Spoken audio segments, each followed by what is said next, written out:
Hello, Mike here, and time to talk about basic probability, one of my most favorite subjects in the world. Not really. I like basic probability as much as I like broccoli and mushrooms, and I hate mushrooms. One of my many issues is that there's a very famous probability book written by this person who actually was my dad. He's passed a few years ago, but this was the major probability book from the 70s and 80s. And we'll post a PDF to it on the website. You don't want to read it. It's calculus based. But I've taken probably 7 probability courses, and everyone always assumed I'd read the book, and I never have. And maybe I will this summer coming up. I always say that. So I find probability non-intuitive, counterintuitive, and just not wired for it. Some people are, some people aren't. I'm not. So we'll try to get through it together, and we just do it in the most basic level and emphasize the fundamental ideas. What is probability? Probability is a measure of uncertainty. It's on a scale from 0 to 1, and it's applied to any event of interest. Do you think Apple will have a new phone out next year? Do you think General Motors will make a profit next year? What's the probability the yen will increase by 10% next month? It can be applied to any event of interest. So some sample events, we just talked about a few, but getting ahead, when you flip a coin, Coca-Cola stock rises, Ford will stay in business. By 2018, well, we know the probability of that is 0 because Mike did not update the slide there. So that should be 2020 probably. It's still 0. And probability is important. It's used a lot in economics. It's used in social sciences, in gov, in econ, everywhere. Everyone deals with uncertainty and probability nowadays, but most people don't get it. Very famous judge, Oliver Wendell Holmes, said most people think dramatically, not quantitatively. So ideally, this is the start of you thinking more quantitatively and untangling the wires in your brain on how to think about probability. As we say, welcome to fabulous Las Vegas, Nevada, paid for by generous contributions from people who are bad at math, of course. Now, a famous problem in probability, it's called a bar bet, is how many people need to be in a room together so there's more than 50% chance of 2 people having the same birthday. And that really should be at least 2 people having the same birthday. But how many people do you need to have in a room? Clearly, if you have 1 person in a room, it can't happen.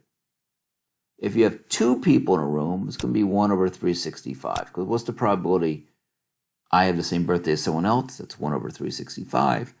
And we know as we get more and more people in a room, the probability will get higher and higher. If we have 1,000 people in a room, there's probably going to be a 100% probability at least 2 have the same birthday.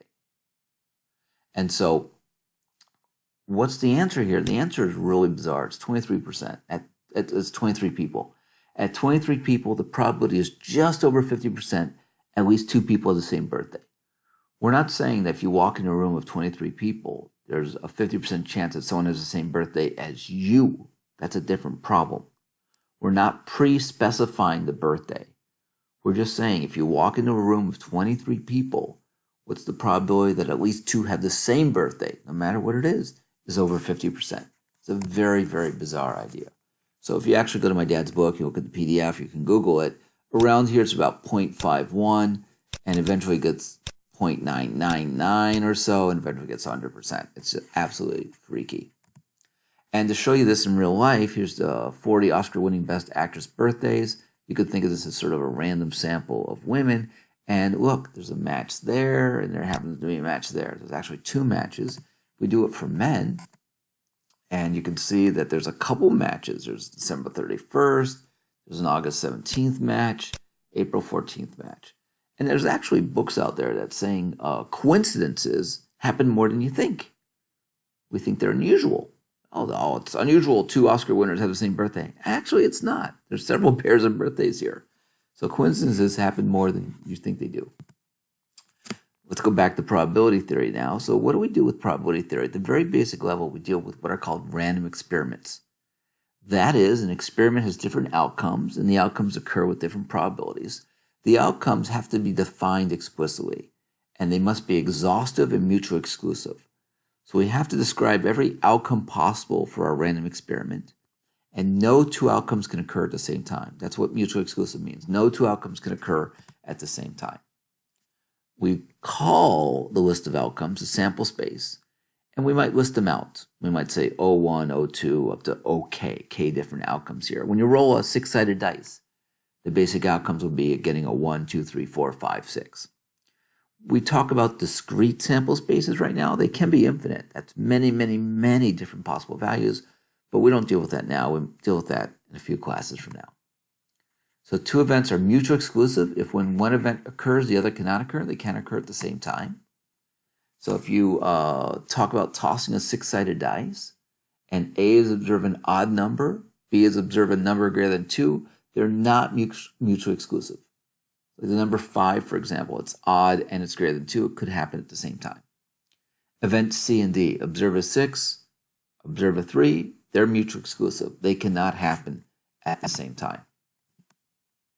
Not mutually exclusive, mutually exclusive. So we talk about a random experiment. It's an activity involving chance. It has outcomes. The sample space is a list of all the possible outcomes. 6-sided dice, it might be 1, 2, 3, 4, 5, 6. Tossing a coin might be heads, tails. A 4-color spinner might be red, blue, green, yellow. Now it's up to us to how we define the sample space. We might define it very coarse or very fine. We might talk about Apple, and the $ there just means that's how they do it on Twitter. So it's cool on Twitter to do Apple.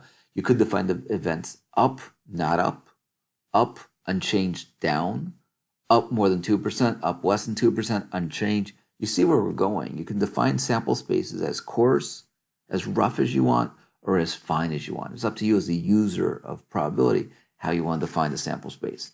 But everything inside the sample space, you have to be exhaustive. You have to talk about every possible outcome, and no two outcomes can occur at the same time. So Apple rises and Apple declines are mutually exclusive, but they're not exhaustive because you're missing the idea that it stays the same. Does not rise and does not decline are exhaustive, but again, not mutually exclusive. Let's go back. So rises and declines are mutually exclusive, but not exhaustive because you're missing stays the same. I forgot what I said. Apple does not rise and Apple does not decline are collectively exhaustive, but not mutually exclusive because stays the same is in both of them. Apple rises, Apple does not rise are mutually exclusive and collectively exhaustive outcomes. And I'm exhausted going through these possibilities here. Some examples, grade an exam. These are valid ones. These are invalid. Why is this invalid? It's not exhaustive. Why is this one? It's not mutually exclusive. Actually, it's not exhaustive, so it doesn't have 0 to 50. Is it mutually exclusive? Looks like it is, but it's not exhaustive. The last one's not mutually exclusive. That's also a typo there. But say you have a 90 falls into 2 different groups there, so it's not mutually exclusive. So not exhaustive, not mutually exclusive. Now going back again, let's start from the beginning. Probabilities are on a scale of 0 to 1. If something has a probability of 0, it never happens. If something has a probability of 1, it always happens. It's a scale. My dad would call miracles events of low probability. So name some events that would go here. A probability event 0 would be the sun explodes tomorrow. Ideally, that has event 0. Something that has a probability of 1 would be the sun rises tomorrow. Name some events that would go here. Let's see, that's a 0.5. And then, doing this in class, we'd make fun. What would be a low probability event? Trump gets reelected. That could be low probability. Hillary Clinton decides to run. That's probably an event of low probability. 0.5 would be over 0.5. Elizabeth Warren gets the nomination. Maybe that's over 0.5. I don't know exactly what the probability is, but probability is on a continuum. Things near 0 don't happen that often. Things near 1 happen all the time. How's probability defined? Where do probabilities come from? Do we really care? Well, we don't really care. But there's actually 3 types of probability assessments. It's good to see once and then not worry about it. There's what's called the subjective, the logical, and experimental approach to where probability comes from. Why we don't care about this too much is the rules are the same. The rules for manipulating probabilities are exactly the same. So it's good to know so you can critique where probabilities come from. But the rules for manipulating them are all exactly the same. First type of probabilities are called subjective probabilities. Now, subjective probabilities is someone's idea of what's going to happen. It's someone's idea of a probability. Subjective probability occurs a lot on Wall Street. We have research firms. There's Abercrombie and Fitch. I think they're still in business. They say on the news that Forever 21 might go bankrupt tomorrow, but Abercrombie and Fitch, as far as I know, is still in business. And people have subjective feelings on how that company's going to do. And subjective probabilities are based on the belief of the person making the probability assessment. If you rotate your screen, you could see this. The worry of that is that the person making that assessment could be an idiot. But subjective probabilities are just someone's feeling of, this is what I think is going to happen. We asked almost 200 University of Chicago MBA students, so very quantitative-minded MBA students, what do you think of numerically when you hear this English phrases? And this is really interesting to study. So if something is a toss-up, let's look at fair chance. If something is a fair chance, you might think it's a 50-50 chance of happening. The average response was 0.51. So we asked 188 people, what do you think of when you hear fair chance? The average was 0.51. Check out the range, though. The range was 20 to 85. Someone thinks it's an 85 chance when they talk about a fair chance. If something is somewhat unlikely, a third of the time it's going to happen. That sort of makes sense. Check that out. It's probably the same person putting 80% there. But someone unlikely, the range was 3% up to 80%. So again, subjective probabilities are dangerous because someone's just coming up with them. You don't know where they're coming up with them. The logical approach is what we think of for traditional probability problems, coin tossing, dice flipping, things like that. The logical approach is a counting approach. Number of outcomes where the event occurs over total number of possible outcomes. You flip a coin, the probability ahead is 1 over 2. There are 2 outcomes, 1 of interest, 1 over 2.